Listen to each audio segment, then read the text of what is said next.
Okay, we're getting ready to talk about some Pantera. Pantera? Okay, YouTube is fired up. Let's see if I can get Rock Rage going.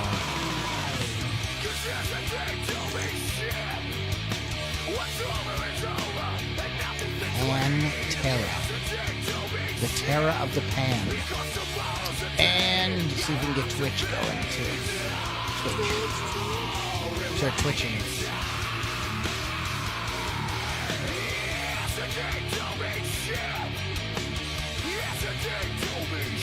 Okay, so we get, looks like there's one person watching. It's probably you on Meter Circle. Okay, and we're on Rock Rage and we're on YouTube, and Twitch says it's sending data. We keep sending that data. We'll wait for the Hawk to get here. It's actually not coming up on this. Hold on, I'm gonna go back. It says that it's online. Unless my dumb.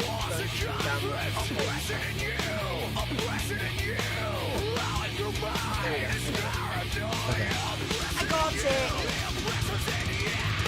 All we need is the Hawk to get the party started. I'm not going to do it until Keith gets on. What's going on, guys? We're getting ready to do a show about vulgar display of power, and this will be a vulgar display of podcasting this evening. So every week, as usual, right? What's different about? There's nothing new for us. There's nothing. Yeah.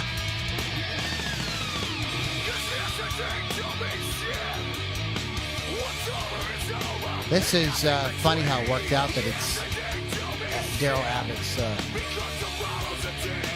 anniversary of his passing. I know, like I didn't even know that until like yesterday. And I'm like, that's eerie.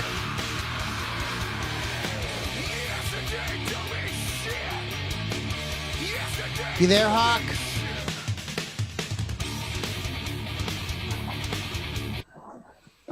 There's the Hawk. What's up, brother? Say something. I'm saying all kinds of things. Can you hear me now? Yep. Can you hear me now? Yep. Yep. You all right, brother? You good? Yeah, man, I hate when my hair's out of place, that's all. Man, you better go get that straightened out. Okay. Sure. We are going to get into some Pantera.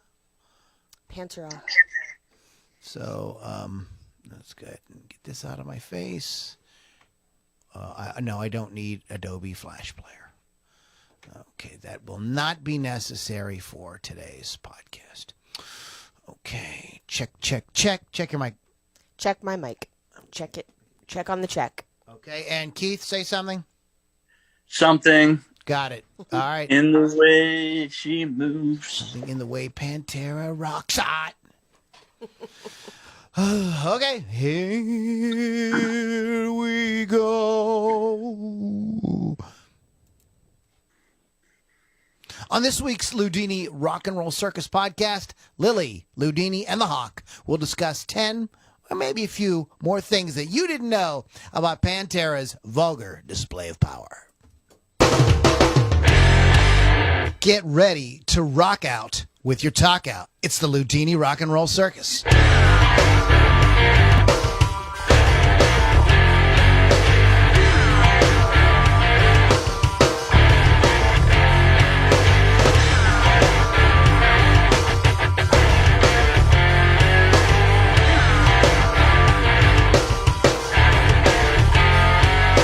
All right, everybody, welcome back to the Loudini Rock and Roll Circus. My name is Lou Lombardi, a.k.a. Loudini, and we're going to have a lot of fun today talking about one of the absolute greatest, and I do mean one of the absolute greatest heavy metal bands of all time. That is, of course, Pantera. Of course. It is Vulgar Display of Power, which was their biggest selling album. On the anniversary today, ironically or coincidentally, I should say, it's the anniversary of the death of Dimebag Darrell, Pantera guitarist. And if you don't know who Dimebag Darrell is, there's a rock you've probably been living under. You can go to the cooking podcast. It's probably on another channel. Yeah, what Lily said. So, anyways, we're going to be getting into that in a few minutes. A few things. Let's take care of a little business first. First of all, you're listening to Loudini Rock and Roll Circus. You can get more information and a free download of an EP at LouLombardiMusic.com. Go to LouLombardiMusic.com. If you love great guitar-driven rock from the 70s, 80s, 90s, and even today, you're gonna dig the EP, and you're also gonna get access to our private group and all kind of cool stuff and cool emails with great information about awesome music. So go to LouLombardiMusic.com. Also, I want to give a shout out to Wolf's Customs. There is no reason, guys, to be getting up on stage and playing a boring-looking guitar. Dimebag Darrell did not play a boring-looking guitar. He had that badass Dean that he played with. He had different ones with different crazy paint jobs on them. You can get the same thing by talking to wolfscustoms.online. They could do a custom paint job on any instrument. Guitar, of course, but any other instrument. Keith's had some work done on drums, etc. So you want to check them out at wolfscustoms.online. And, of course, Rock Rage Radio. We love you guys. We're proud to be part of the Rock Rage Radio family. If you love great, heavy, guitar-driven rock like bands like Pantera, then you can just download the app at rockrageradio.com and just rock out 24/7. You never have to miss anything. So check it out. All right, we've got the whole power trio again this week. We've got Keith the Hawk Hawkins from Nolans. What's going on, Hawk? What's up? How's it going? It's going. I think today is another date of depression too. Oh no! What's wrong? Why are you depressed, buddy? He's not. No, you're not depressed. No. You're bad. He's You're talking sad about someone else who About passed. Dimebag. So somebody else was killed on this day. Yes, Jay Leno. No, Jay Leno's still rolling, man. I think Okay. he's doing well, counting his money in his cars. But yeah, John Lennon was killed on this day too by some wackadoo. Wackadoodle-doo. Two guys murdered by wackadoos. Yeah, and we will get it. We could talk about that a little bit later. We usually hit this day in music a little bit later on in the podcast, but you're right, Keith. It is the anniversary of the death of John Lennon, the assassination, if you will. So, well, kind of a weird day here for music. But some cool birthdays and things like that. We'll talk about that a little bit later on. And we also have Lily V6. What's up, Lil? What's up? I went to a Krampus party over the weekend. What? I did. It was at the Forge Winery in Homestead, and they did some German covers of songs, which were interesting. Did Rammstein play? They did not. Okay. It was the Autobahn band. And we also had some German food, and I got drunk on wine. So You there it don't is. get drunk. I mean, I've drunk. never known you to get. You're just trying to sound cool like Keith and I when you talk about getting drunk. I Right, get, Keith? I get wine drunk. Were the Scorpions there by any chance? Was No. Claus Main there? No. Although, I don't No. know. He might have been hiding under the table. He's little. He's a little dude, yeah. He probably was, underneath the tree. No accept No. either. Wow, No. Just Audubon. that's awful. Okay, guys. So we have Lily, we've got Keith, we've got the Hawk, and we've got a great show. We are talking about Vulgar Display of Power. This is Pantera's biggest selling album. Those of you who are on the mailing list, and if you want to know more about that, go to LouLombardiMusic.com. You found out an interesting fact about the album already. You got a sneak peek at something we're going to discuss on today's podcast. But I'm going to go ahead and let Lily, you want to give a kind of maybe brief synopsis Yes. of the Vulgar Display before we could jump in full force here. Yes. Okay, so sixth studio album by Pantera, released in February of 1992. One of the most influential heavy metal albums of the 90s. It spawned 4 singles, Mouth for War, This Love, Hollow, and Walk.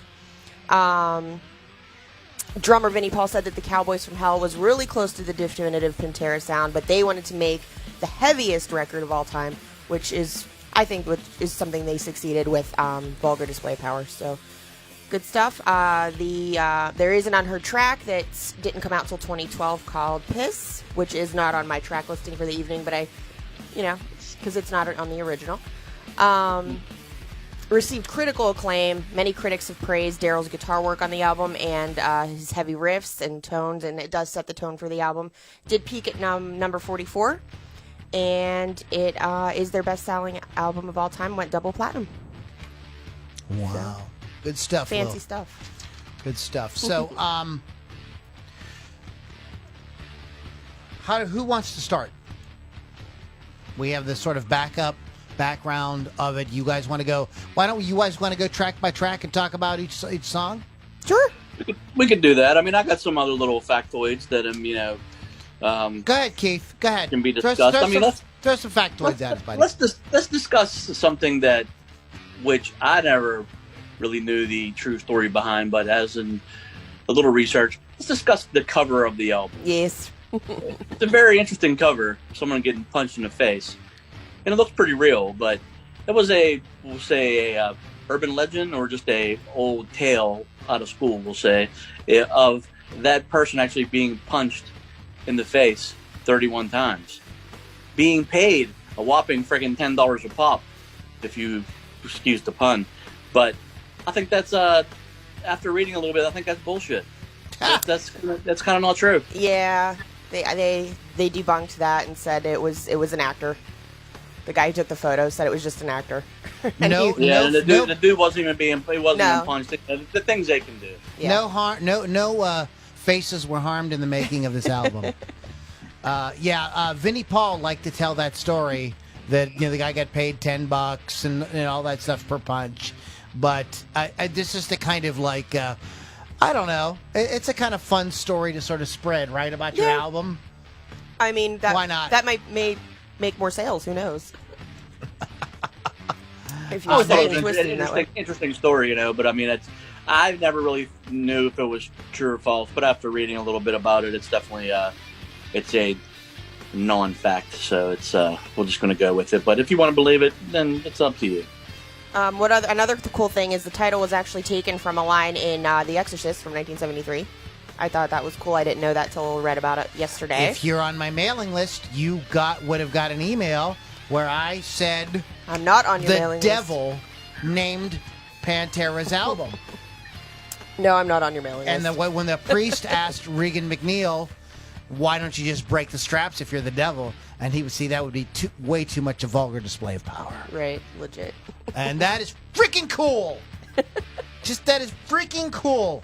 Just that alone. If the album sucked, that'd be like, still cool name. Cool album name. But it doesn't suck. I mean, I like when bands incorporate things like horror into their albums or stories. That makes it fun for me. And this is one of them, so yay. This is true. I think those two go hand in hand, horror and metal. It's just, it's kind of like a thing. This is the love the relationship, because there's many people that just write songs about the horror genre, which is I think most metalheads do like a little horror once in a while.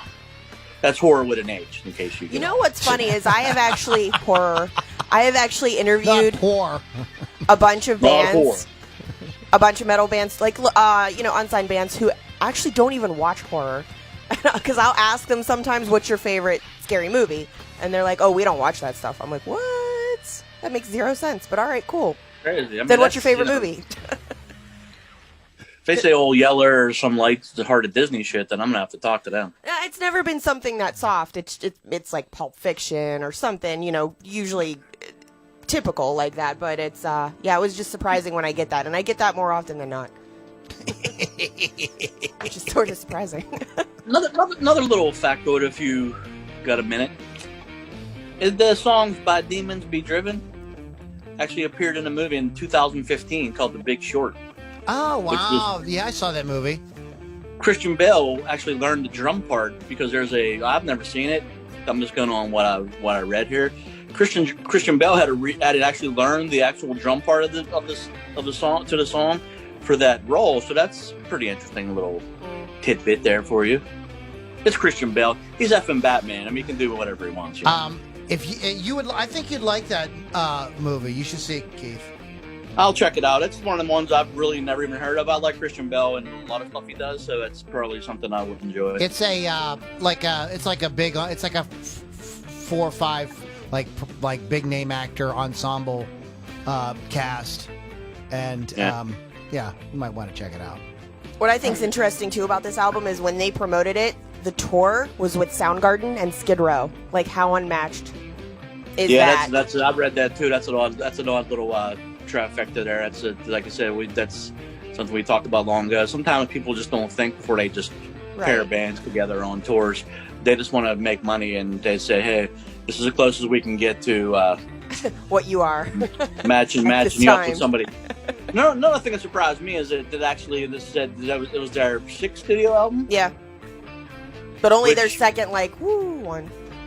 Yeah, so I mean, because to me, I think Pantera is definitely, like you said, one of the greatest metal bands of all time, and I think this album is one of the greatest metal albums of all time. Mm-hmm. But at the same time, I've never heard anything prior to Cowboys. I know it was a different vibe and a different sound. I mean, I think that they were even going for more of a Van Halen / Kiss, almost like they were sort of glammy. Yeah, that's what I gather. And that's just from reading it. I've never heard any of that stuff, to the point where I think I purposely haven't listened to it just so it doesn't ruin my opinion of them. That's probably for the best, because some of Have you ever heard any of it? I have. Okay, so before they changed their name to Pantera, they were called something else for a couple of songs, and I cannot think of it right now. I'm looking it up as we speak, because one of the songs was in a movie I used to watch as a kid all the time. What were they called? Dead Green Mummies. And this was when they were sort of glammy. So the song is Proud to Be Loud, and it is very Motley Crue, sort of streaming into Van Halen sound. So if you listen to anything... Now, is this the same members? Was Phil Anselmo the singer in this? That project? I don't know, because I didn't look that up. But when I looked up, because I didn't know who the Dead Green Mummies were, so I looked them up, and it's it's just basically Pantera. I'm like, oh, okay. Because I'd never heard of who this was, because I wanted to know who did that song from that movie.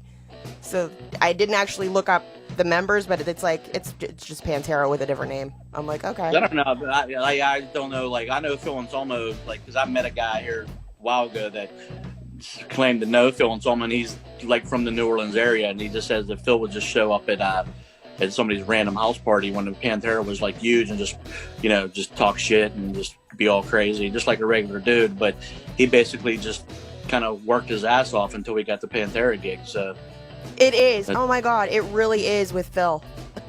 Wow, that's something. Yeah. Another thing that I wanted to talk to you guys about, because I think this is what year was this? 92, right? 92. Okay, so before the album was released, while they were recording it in 91, they got a call and said, how do you guys feel? I know you're recording an album and everything, but how do you guys feel about coming to Russia and playing a show with Metallica and AC/DC? Could you imagine? They played, I believe the crowd was 1 million people. It's one of the biggest rock concerts of all time. I mean, I wouldn't say no. And so they took this little break while they were making their album, and they go to Russia, and this is just a few years or so after the fall of communism in Russia, and these people are starving for rock and roll. And could you imagine that show? Metallica, these are all guys are all in their prime too. Metallica and AC/DC are still AC/DC, even in the early 90s, was still, they were still real force to be reckoned with. They were by no means forgotten or anything. And then Pantera. Yeah. My God, I mean, that's that has to be the greatest show you could think of to go to if you love heavy rock. I wonder if there's any footage from that anywhere. I believe it is called Let There Be Rock or something like that, and I believe there is a concert video of it. Sweet, I have to look that up. I believe I heard Vinnie Paul talking about it. But so and then when they come back from this, huge thing, because they were not really they had toured Europe before, and they weren't really well liked. The people didn't know how to take them. They didn't know where they were coming from. Didn't understand them. I guess they were kind of considered a little bit of kind of rednecks because they were from Texas and things like that. But they just absolutely slayed at this show. I mean, it was freaking legendary. And it really charged their back.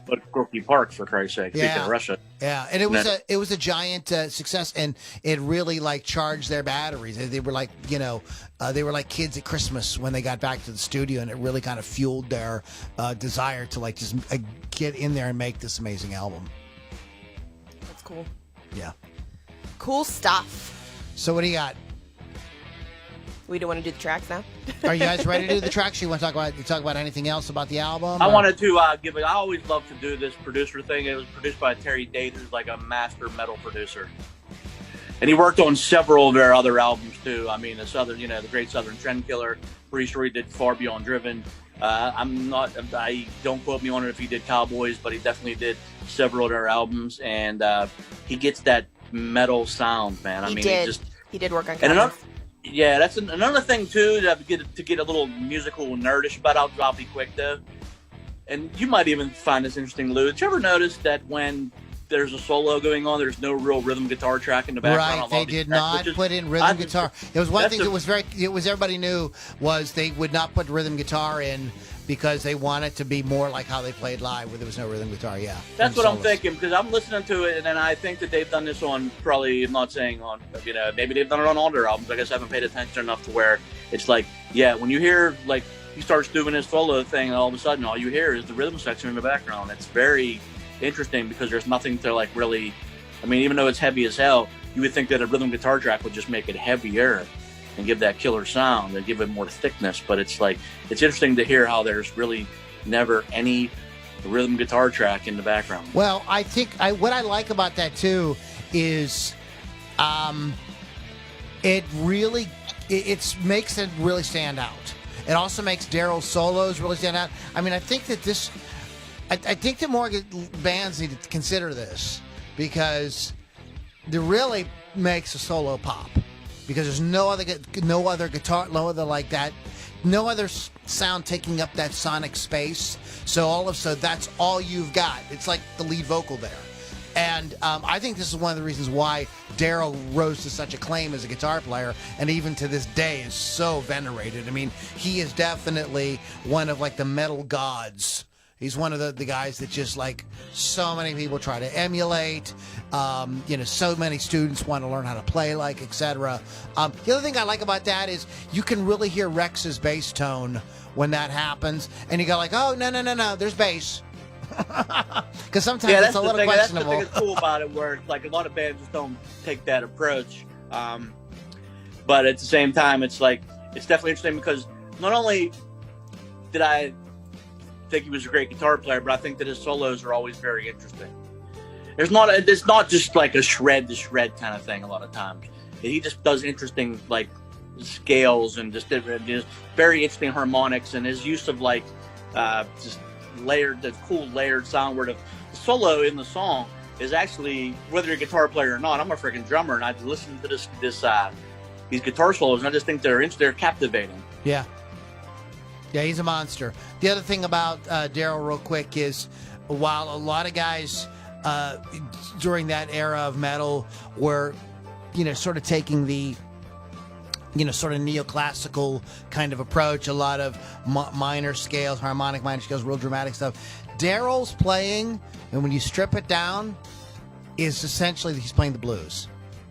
It's very much blues-based, stuff that he's doing, and that's another thing that I think it really kind of makes him really stand out. He's shredding his guts out, but it's basically he's playing the blues, and I think that's a lesson that maybe some modern bands might want to think about.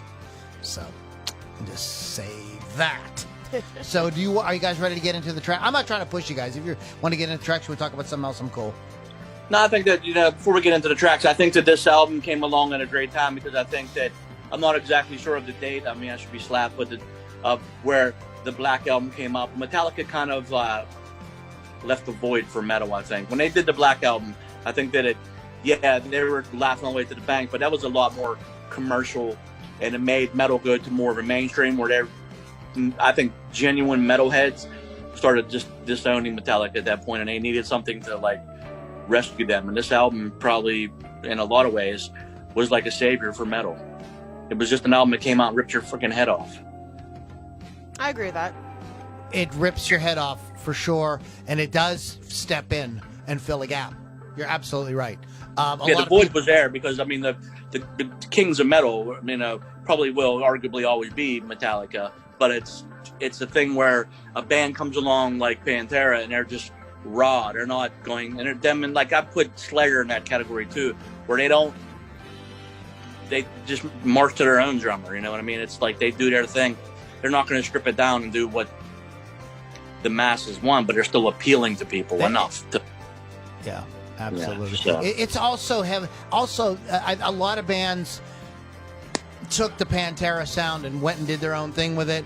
I don't think anybody did it as well as Pantera, because as heavy as it is, and I remember when I remember hearing the first time I heard them was the Cowboys from Hell album, and just thinking like, oh my God, like they sound so heavy, those vocals are so extreme. And now you listen to what came years later with extreme metal, but I felt like what those guys did, all the music is still like at the core of it, and I don't want metalheads to get mad at me. At the core of it is good pop songwriting. There's still like hooks and choruses, and you can understand the lyrics, and you can get on to what he's doing, and you can chant or sing along or holler along, whatever it is, whatever you want to call that thing that he does, and I think that's something that I think a lot of metal forgot. That you still, where's the song? You still need the freaking song, and this album is just full of great songs. Oh, so great segue into the songs. Whoever wants to start. I'm here for you. Mouth for War. Mouth for War. The first single off the album, I think it's a great starter. Was released as downloadable content for music video games, Rock Revolution, and Rock Band 3. Vocalist Phil stated that it's about channeling your hate into something productive. Also, according to Phil, the song was written about the then middleweight champion James Toney. I don't know what that means. The video shows the band playing the song to the audience, and a majority of the video is shot in black and white, and a screenshot of the video was used as the cover for Walk. It is one of their most popular songs, and it had moderate commercial success. I mean, it was one of their singles, and it was the first song to ever chart. And it was used as the theme song for Headbangers Ball. Oh, that's a cool little fact. That's actually where I first saw the song at. So that opened up my little synopsis of the tune by saying that I was aware of Pantera from Cowboys from Hell, but when an album comes out where I wasn't familiar with the prior, more glam rock albums, so I'm thinking this is their second album, and I'm like, damn, they're not having the sophomore drinks at this point, but it's not. Sixth album, but at this point, they're coming out. I see the video for it, and it's slaying. And they use, and I'll probably repeat myself on this a few times, I think this is Metal 101. They use the tricks of the metal trade in this song, and they do it through most of the album and through most of their career, where a lot of this stuff goes from that slow, sludgy halftime feel to kicks it up into a double time feel at the end. It's almost like you would think another chorus would come in at the end, but it doesn't. It kicks into this double time feel and just slaughters you through the, hits you like a freaking sledgehammer and goes out, and the song's done. None of these songs are super long because they're keeping that almost commercial sensibility to it. And there's not really any, not a lot of cussing in this, but I think that later on, as you get through the album, that Phil Anselmo's school of lyric writing is mandatory. You must at least say one swear word in the song. Yeah, I wanted to say real quick that if you listen, like I was listening to it on YouTube Music before and every song has a little E. Every single one has that's E like next to it. It's mandatory that he, if he's writing all the lyrics, which I think he was responsible for, if not all the lyrics, most of them, he's definitely coming from like, I'm pissed about something, so I'm going to say an F-bomb here, this and that. I mean, there's a lot of cussing going on, and I think that's where he's coming from. It's just his vibe, where he has to cuss somewhere in the song. I did read somewhere that there is a whole article about him and why he's so angry. Cannot remember what it's called, like where it's at now. I should have written it down, but it was an interesting article because it goes. Can you give us a little synopsis? Just basically, it's from the. He wasn't really angry. It's like telling the audience, yeah, we know why he's angry, but we're not going to tell you. Well, you could read the article yourself. Well, you don't even know where it is. You can't even tell I don't remember where it's at, but it was from the point of view of the other band members, and they were always saying things like he wasn't angry when he was writing the music. He was just sort of getting the anger out that he felt inside, but he always said he wasn't angry while writing, just angry at everything else. This is basically what it summed up to. He's an angry man. It was a very interesting article. I wish I remembered to write that down, though. Well, see. Next time. Next, when we talk about Pantera whenever we talk about Pantera again, which Sure, is, if I look you'll for have it, to I can bring find that. it. You'll have to bring that. That'll be your assignment for next week, Lily. Okay. Is to bring that article to the podcast. Yeah. Okay. Yeah. Maybe. We'll see. I probably won't remember to do that. Terry Date said that I heard conflicting stories. This just goes back to the anger. Terry Date said that he does not recall Phil Anselmo breaking any stools in the studio. However, Phil said that he broke tons of stools. He says that and there's an interview with him on Loudwire or one of the stations where he says, it's frustrating. You know what you want, and you're just trying to get your voice to do it. And as a singer, I completely understand that thing. But as a singer, I have no clue what Phil is doing vocally. It sounds impossible. Really? It really sounds completely impossible. Like, I mean, I don't like what he's I don't really doing. consider, like, a lot of times when he does his actual singing, there's a couple Yeah, of but- songs but, dude, like, towards what- the end of the album, but it's just like a lot of just, I don't know, he's just venting. But if he was just yelling, I can yell, you could yell, Lily can yell. Nobody can do what it's very hard to do what he does. That is a different, what he's doing is musical. It's just extreme and it's very, very difficult. And I would be as a singer, I got to tell you, I have no clue. No clue. I don't know. The dude has to blow his voice out, and I don't even know how he gets through the album. Yeah, I don't know if he blows his voice out. I don't think that he does because they tour and he sounds pretty consistent. He has good nights and bad nights, but he's able to do that. There is entire courses on that type of extreme singing, and it's not yelling. They do something with their voices. I don't want to get into the technicality of it right now because I'd be talking out my ass because I don't completely know it. But just as a singer, I'm a singer who studied guys like Joe Lynn Turner and Lou Graham and Robert Plant, and those are kind of like my guys. This guy has no clue what he's doing. Yeah, that's textbook singing. You're going to go back to the, if you're a rock guy, you're going to listen to the Robert Plants and the, Dickinson's, Rob Halford, Joe Lynn Turner, all these great, Graham Bonnet's a great singer. I mean, the Freddie Mercury's of the world. But I think these guys where you get guys like Phil Anselmo, they're doing something different, and I think later on, Jonathan Davis from Korn took that shit even further with that wacky stuff he was doing on the first record. But yeah, there's a lot of just where even David Draymond from Disturbed said it. He doesn't come from like a typical metal vocalist background. He thinks about reggae music when he's writing songs. Wow. So if you listen to Disturbed, he has a very almost like a white dude reggae thing going on at times. Interesting. He's just that's where that came from his own mouth. So like I said, it's only going to be done for so long, and someone's going to do something different with it. So it's very, very cool. I mean, it's one of the things that really sets Pantera apart. Okay, we talked about one song for like 10 minutes. So let's move on to the next song. Keith, do you want to comment? What's the next song, Will? A New Level. Do you want to talk about A New Level? Do you have any comments? Yeah, on I'm gonna have to move. I'm gonna have to move some furniture and shit in my house because I'll tell you what, this song, man, I'll bust some shit up if I hear this song.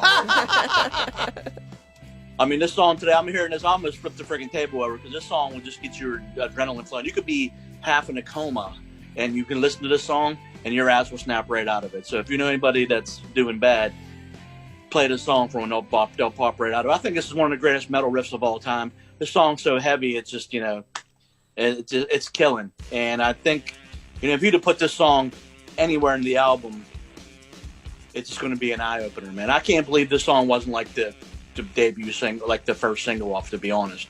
I mean, this song has everything that you would want in a metal song. And I mean, and if you can't get fired up out of listening to this dude, you might want to check your fucking pulse, man. We have any factoids or anything on it, Lil? They said it was written to be performed live. They wanted to make a statement musically that would coincide with the live show that they do because they have a ton of energy at their shows. And this is an in-your-face song, so and it does feature the lyrics "Vulgar Power," which is a reference to the album title. Nice. Next track. Walk. Oh, walk on home, boy. Basically, Dime played the riff at a soundtrack during the tour for Cowboys from Hell, and the rest of the band loved it, so that's sort of where the song spawned from. Vocalist Phil said that the message of the song was take your effing attitude and take an effing walk with that. Keep that shit away from me. His message was aimed at friends who treated the band differently when they arrived home after touring for Cowboys from Hell, thinking they were posers and now they're, sellouts, blah, blah, blah, whatever. They are sellouts. I'm just kidding. No! They're awesome. Love that band. And that also came with about 4 or 5 remixes on EPs, all released in 93. They did a Japanese one called Just Walk, then Walk Biomechanical, that contains 4 songs from Vulgar Display. The first two are album versions, while the second 2 have been remixed. There's Walk Live material, which is a 12-inch vinyl only release, which would be something cool for collectors to find if you can. And then, what's the other one? Walk Cervical, which contains... Cervical? That's what it said. 4 songs from the Vulgar Display of Power, the first 2 album versions, while the second 2 have been remixed and renamed by J.G. Thirlwell of Fotis. And it comes with a free speculum. Probably. That's the scariest thing in the world. It says Pantera logo. You know what? I would collect that. I don't even care. I would put that in my case of stuff. Oh, you want to talk about Walk? That's a lot of detail in one song, man. I'll tell you, this song might take 20 minutes. I think this is a big one of their probably, if you speak of Pantera and you even in passing just kind of know a little bit about them, this song just comes up. I think the actual riff itself is the hook of the song. Obviously, Phil's, lyrics are always dealing with something he's going through or wanting to get out. So I think one of the cool things, and I'll nerd out for a second again, is Vinnie Paul's ability to just play a simple groove throughout most of the song, just a simple backbeat groove, and it just makes the song almost have a pop sensibility to it, which is not. But I mean, it's one of those songs that you just have to be. I think it's like I said, his guitar tone, Daryl's guitar tone, just sucks you into. I mean, he has some interesting. The tone of his guitar just sounds like nobody else's, and I think this song, starting with that riff, is just that catchy hook, but it's that guitar tone is just it just sucks you in, man. He said that they felt that heavy metal should sound like a machine, and so what they were going through for with the guitar was a kind of chainsaw, and I think they completely achieved it. Walk was the song that really kind of sold me on Pantera because that came on the radio on Quick Rock out of Johnstown. I was driving home from rehearsal one night, and that came on, and I was like, what the is this? Oh my God. And just the whole thing just blew my mind, and I insisted that the band I was in learn it. And even though we had a female singer, and she was no Phil Anselmo, but we did it. We did it poorly. We grooved it, and put our ass into it. But it was just a tribute to, we all loved the song, and we're so floored by Pantera, even though we really that wasn't our genre. But we just loved it, and it didn't matter because when you started that riff, people lost their minds. You'd be in some shithole redneck bar, and you'd be playing that song. It wouldn't matter. Everybody would start flipping out. And I remember playing a gig. We did that song, and somebody stood up and flipped the table over, and nice. Nobody bounced them out or anything. People went freaking nuts. It was awesome. It was awesome. We didn't even do it well. There are those songs that strike those chords. It's just an amazing song. So not to take anything away from Walk, but let's walk on to the next track, Lily. I know it's a family show, but fucking Hostile is the next song. Watch that language. One of the more well-known songs on the album. It's in your face, to the point, lashing out on authority figures. Very metal, very Phil. That's what I got. You want to talk about effing Hostile? Yeah, man, this song is definitely, it's like you said, it's a straight-ahead metal classic. It's in your face. He's pissed. I mean, it's got all the Pantera elements on full display. I think the song comes in and it just doesn't really chill. There's no real mellow breakdowns in this song. It's all the way from start to finish in less than 4 minutes. It's like a pile driver. So just a quick note about the production. Phil sang it in the control room with Terry, you know, kind of encouraging him as he was going. He held the microphone with his hand, which not a lot of singers. Usually in the studio, you have the mic on the stand because you don't want noises and stuff. Anthony Kiedis from Red Hot Chili Peppers holds the microphone and sings into it as well. But they did this on this song, and when they got the take, Phil was combination of anger, frustration, and relief. He threw the microphone down and it went into the garbage. And there was barbecue wrap, like barbecue sauce stuff in there and everything. And that feedback you hear at the end is the mic going into the garbage can. I think he just broke the damn thing. Just throw it right into the garbage can and it fed back and they kept it and it just made the whole track. So. And that's what barbecue sauce sounds like. Yep, that's what barbecue sauce sounds like on a Pantera song. What's next? I can see why you think Kiedis does that though. Yeah. This Love. I love this song. Vinnie Paul said that the song was about a relationship Phil was in previously. Pretty much the story of a relationship he'd been in. He was really mad about it. Phil used to call the girl clingy. That doesn't ever happen. Come on. There's no such thing as clingy women. Women are perfect. Women never do anything wrong, right? Right. Well, I don't. We got stage 5 clinger right now. one of the most Corporal Klinger.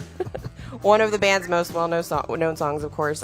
It starts sort of pretty elegant, and then it erupts to a sort of mad craziness, bar brawl song. It's got a great riff. That mellow thing he does at the beginning, but it's still creepy and spooky, dude. Mm-hmm. It's got that really cool thing that I think that Metallica ripped off for Enter Sandman. Legit. It's kind of like slowed down Enter Sandman. It's the same kind. I'm lying. I think the song has a cool vibe. I think yeah. it almost has like an Alice in Chains vibe. He's actually singing on the song.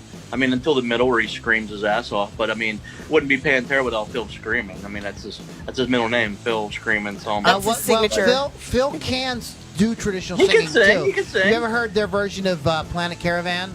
Oh yeah, it's great. It's great, definitely great. I think that there's a couple songs on the album that he actually does vocally sing instead of just. But a lot of these songs are pretty much the vocal style is going to rent them. So if you're not going to sing some lullaby shit to a new level, it's just not going to happen. Exactly. Anyways, great track. I love when it kicks in.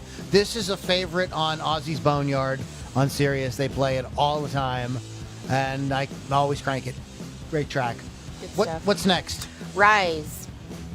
Political song that encourages people to stand up for what's right in the world and not succumb to hate. Right. One of the most extreme songs off the album. It does have some of the heaviest work that Dimebag's done overall. And then Phil's signature aggressive vocals kick in, and there's that song. Great riff. I love this song. Kick ass. What do you got, Keith? Any comments? It's great. It's a great. It's like I said on my notes here. It's just a thrashing good time, man. And it asks the question in the song, "What's wrong with your mind?" Because don't answer that. But I mean, it's definitely something a lot of people want to ask. But it's a song that's gonna once again start to finish. It's gonna hit you in the face the whole time. So you're almost like the dude off the album cover. Yeah. All right. What's the next track? No Good, Attack the Radical. This is actually one of the demos that was created prior to recording the album. The others included A New Level, Regular People, and No Good. This song is talking about Phil's true opinion on racism in the United States after he was accused of being racist. He sort of wanted to get that message out there. It sort of tells you to look beyond your eyes and see past the color of everyone's skin. So something that maybe would do good to pay attention to these days, yeah. Maybe? It's a good message. I'm just saying, maybe something you want to think about. Any comments on Attack the Radical?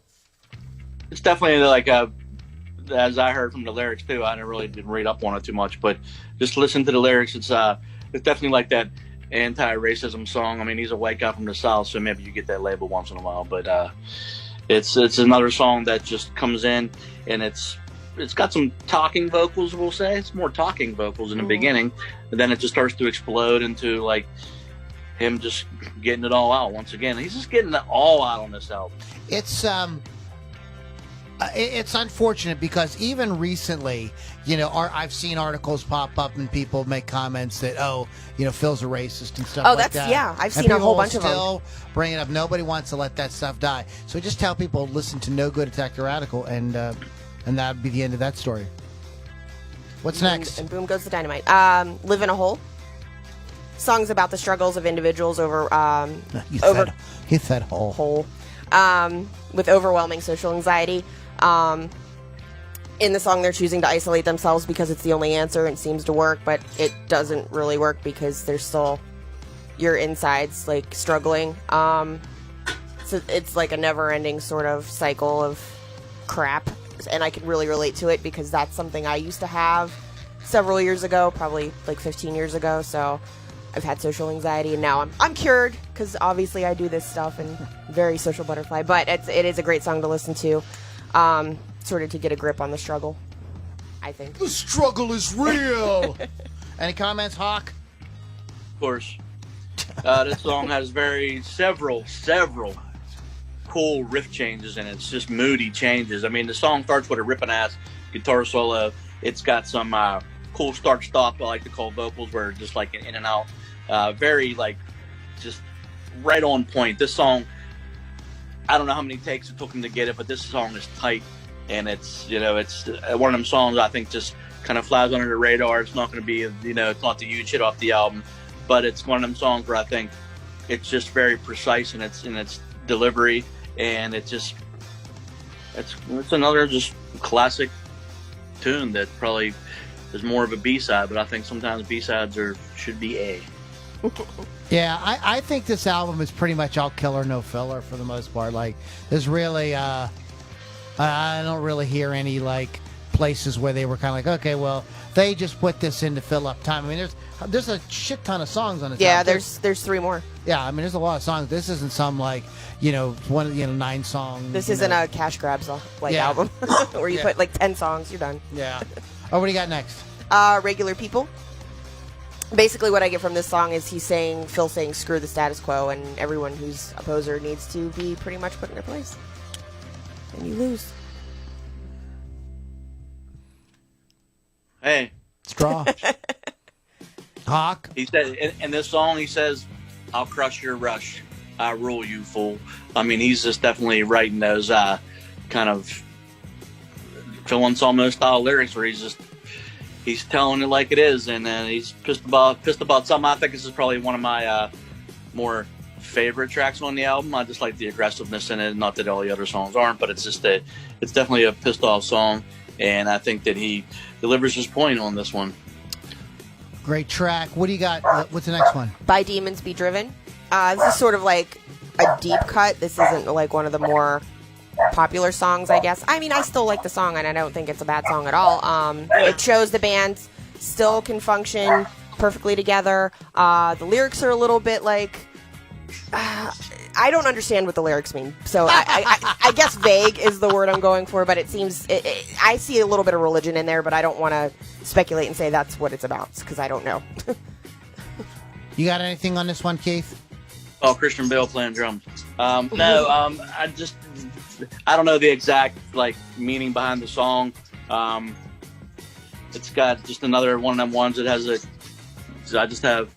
cool halftime vibe in it. So I mean, it's just one of the Metal 101 songs written how to just make stuff real heavy and sludgy is do the halftime every time. One of the things I loved about Pantera, and it's they demonstrated on this song Walk, some of the other ones, is their ability to play something that grooves, just is really, really in the pocket, even when they are playing fast. They're still really, really tight, but I think sometimes it really comes out better. Some of the lyrics on this is, religion is old for drawing the young, purity withers and dies, never return to the ones that provided, children draining parents of will, I hold out my hand to bloodless child, I'm taken by the one I was saving from death, by demons be driven, beckon the call. If you know what that means, let us know. It's cryptic, I'm sorry, I don't know. No idea what's going on there, but that's okay. It's hard to get into the mind of these people sometimes. What another thing that I would just give you guys a little bit of musical education here.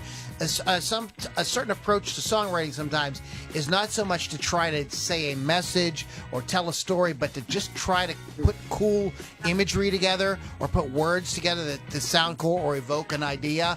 And sometimes that's all you need. And that is what I'm seeing here on By Demons Be Driven. All right, so we got one more, right? Hollow. Power ballad. Down there in the holla. Power ballad to end out the album. It's supposed to be a reflection on a friend who has slipped into a coma. They said it was not about any specific person, but a series of losses that he had suffered. He's got a much softer voice in the beginning of the song, as opposed to the rest of the album. Actually, the vocals are similar to Cemetery Gates off of Cowboys. That's right. That's the song I was thinking, yeah. And it actually is one of the most well-known Pantera songs, but it never charted. Sadly. Make me cry. That's it's like definitely a power ballad type song. Yeah. When it comes on, my reaction is always like, what? And now for something completely different. Right. Because this is like completely different. Actually, singing on the beginning of the song. This is probably his most singing track on the record. Yeah. He definitely sings more on this record.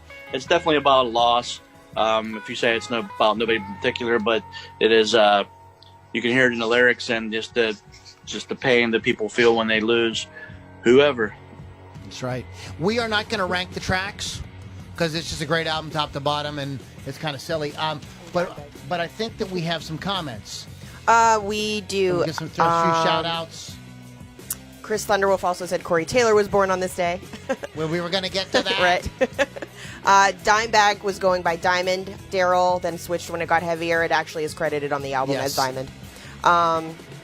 Joe Freeman shared, looks like a YouTube video from the 1991 Monsters of Rock tour, which they were on. Chris Thunderwolf said he saw them 5 times.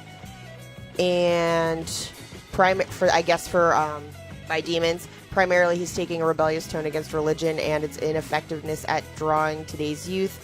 By Demons Be Driven is a song showing us that evil, drugs, bad qualities of man are more enticing and accepted than religion. They are the driving force behind people similar to him. Of course, Phil was a big junkie, so it's kind of interpreting his distorted view of life because he was surrounded by users and seen how difficult life can be, and that's totally understandable. Overall, I think this is one of the best tunes by Pantera.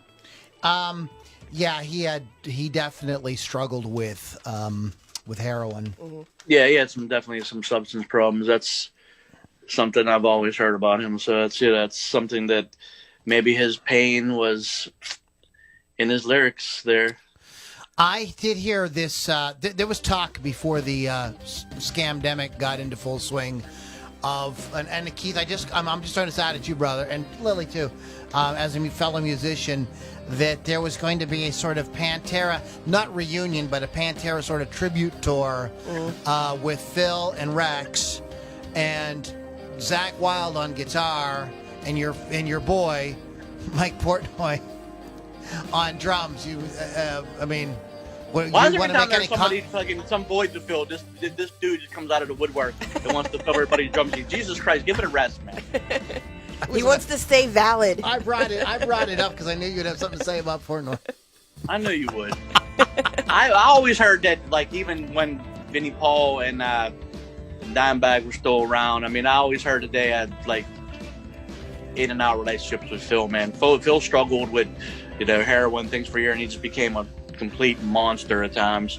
And I think that, I'm not saying Vinnie Paul and Daryl didn't party, but I don't think anybody in that band partied to the extent of Phil.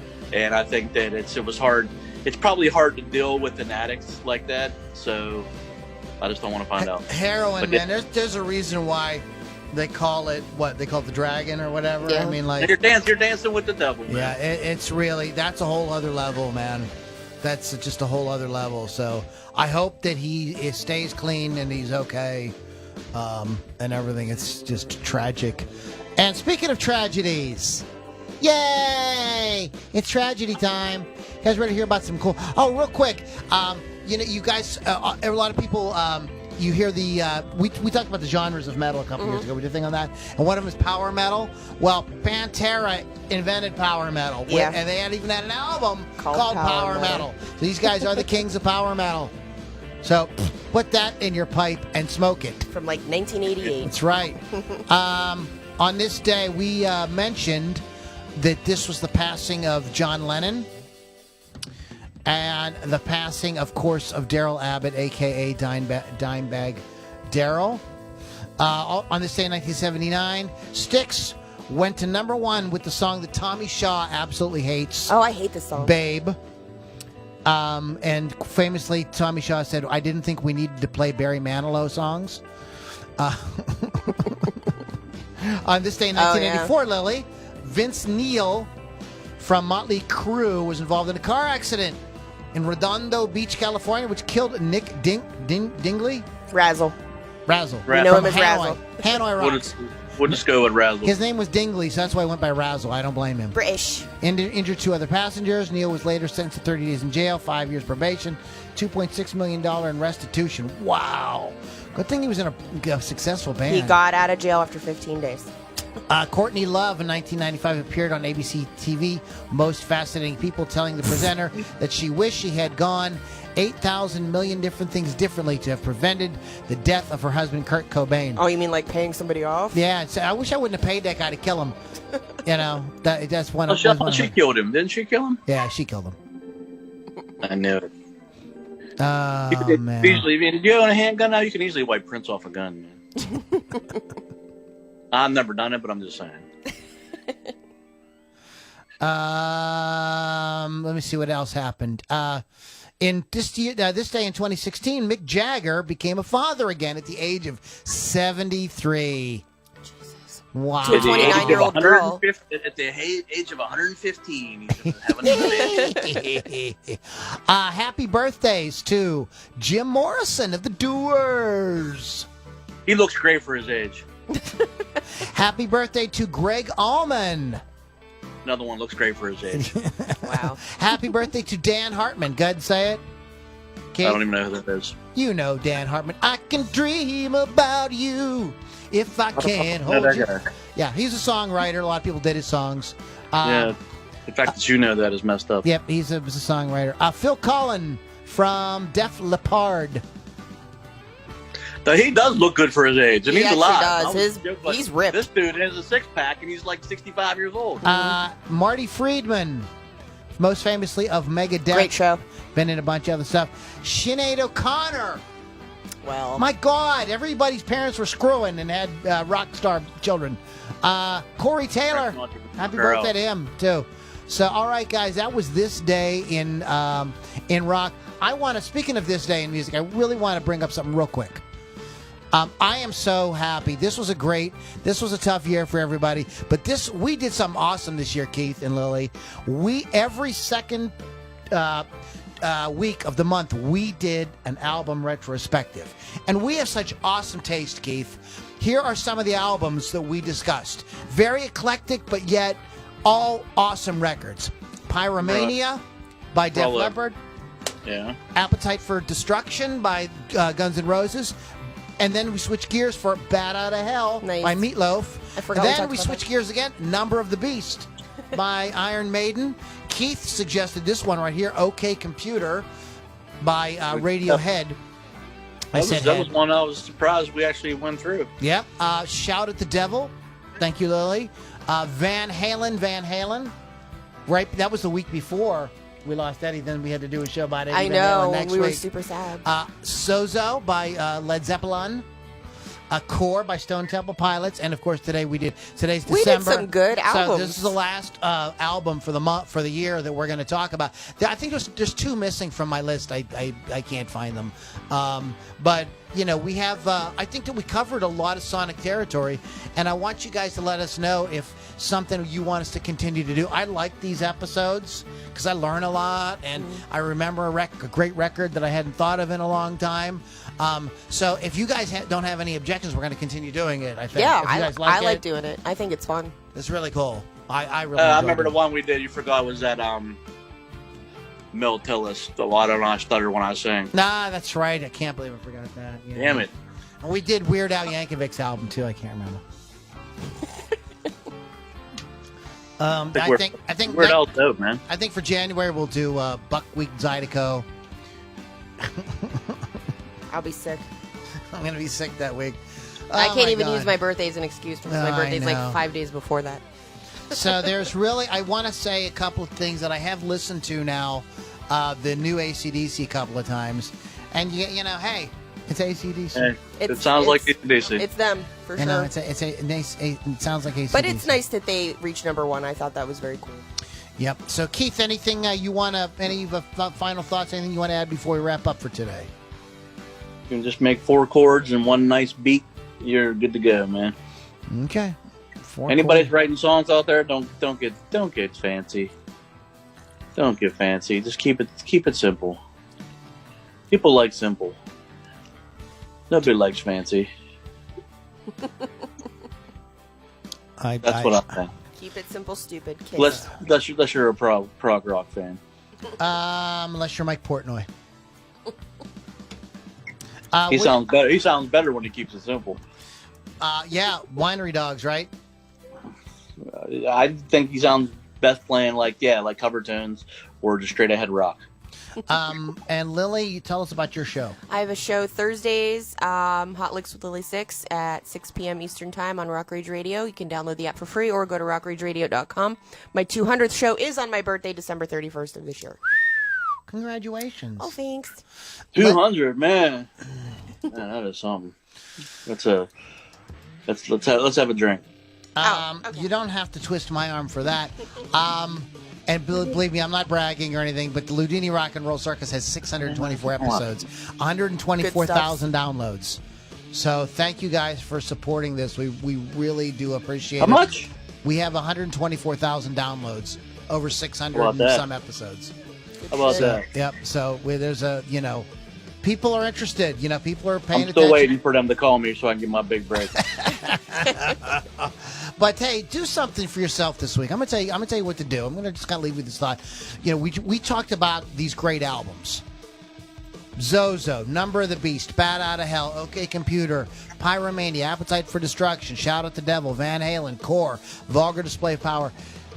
Take some time over the holidays, and listen to some of them. Revisit Just put or them on. if You it's your all first out there time. either have YouTube Music or you have Spotify, and if you don't have either one of those, you can listen to them with commercials on YouTube. And I think you're going to be like, go back and you're going to go like, damn, I forgot about that song, or that's really cool. I forgot they had done that, or I forgot about the harmony in the third verse on that, or whatever. And it's just really good to reconnect with awesome music. 2021 is kind of come up fast, and there's new Thank releases goodness. and all kind of stuff coming out. So we'll be giving you guys more information on that. I really want to give a shout out to my brother, Chris Thunderwolf Dodson at wolfscustoms.online. Do appreciate all the support you've given over the years. Do appreciate that, brother. And please check him out, wolfscustoms.online. Get a custom job done on your musical instruments. Rock Rage Radio, John, Gigi, you guys are awesome. You took a chance on us. You put us on. We do really appreciate it. And I love these two folks right here, right now. Keith the Hawk Hawkins and Lily V6. You guys are awesome. And I really don't ever want to do the show without you guys. You guys are just absolutely make it so much fun. So guys, fans out there, check it out. Subscribe by going to LouLombardiMusic.com. You get a free EP, plus you get a lot of cool stuff. I don't send you guys garbage. I always send you really interesting, fascinating stuff. I ask questions and things like that. It's totally different kind of email list that you've ever been on. I promise you that. So check it out at LouLombardiMusic.com. Guys, we had a lot of fun tonight, and we're going to catch you guys all on the next Loudini Rock and Roll Circus. Keep on rocking, guys. See you next week. This is Vulgar Display right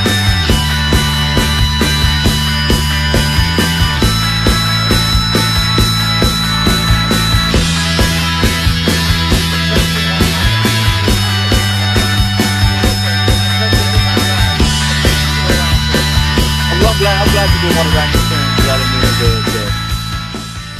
You gotta That's take tough. off, Keith? No, I said I'm glad you didn't want to rank the tunes because I didn't even do it this week. Yeah, This time. I didn't want to I probably would have had a new level. Did you get the package I sent you?